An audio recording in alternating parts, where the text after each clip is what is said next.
Let's use AI to open up new markets for our business. In this guide, I'm going to quickly walk through how you can open up new markets for your products and services using AI. This all comes from today's newsletter. You can subscribe using the link in the bio if you want to get the full guide plus all of the prompts that you can copy paste yourself, because me walking through the prompts is going to be really boring.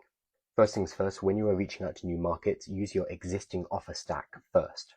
Basically, when you're opening up a new market, you want to know that one variable is under control. You need to know that the things that you're offering, your products and services, do work and people like them.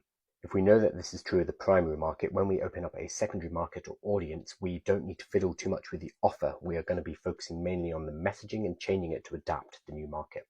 If you end up creating a whole new offer stack, so new products and services for the new market, there's a huge amount of risk there because you're both market risk and product risk. We want to keep as many variables the same as possible.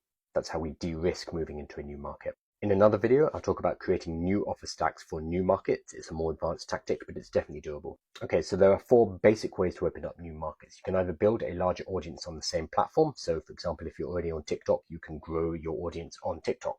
That's the most basic, non-complex way to increase your audience. The second bucket is to create a new audience on a new platform. So if you're doing well on a platform like TikTok, maybe you can take the same content or similar content and go and grow on Instagram. There's automatically more risk and more uncertainty there because you are moving from one platform to another. Whereas when you're growing on the same platform, obviously you know what you're doing already and you just need to scale up those efforts. When we move to a new platform, it's a new beast entirely. Third, we can borrow other people's audiences, so using affiliates, partnerships, referrals, or any way that allows us to tap into the audiences that other people have built.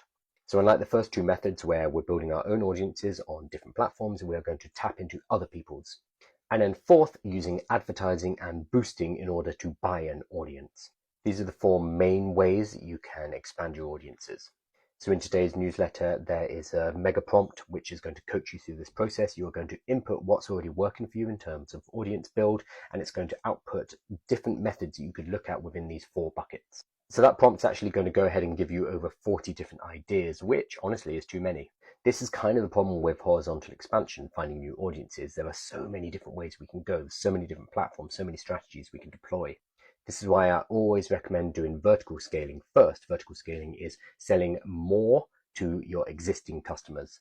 The newsletter issue and video prior to this one went into that in more detail. When you are ready for horizontal scaling though, going to more audiences, I've created another AI prompt that's going to help you to analyze each of those 40 ideas and work out which one's going to be best for you.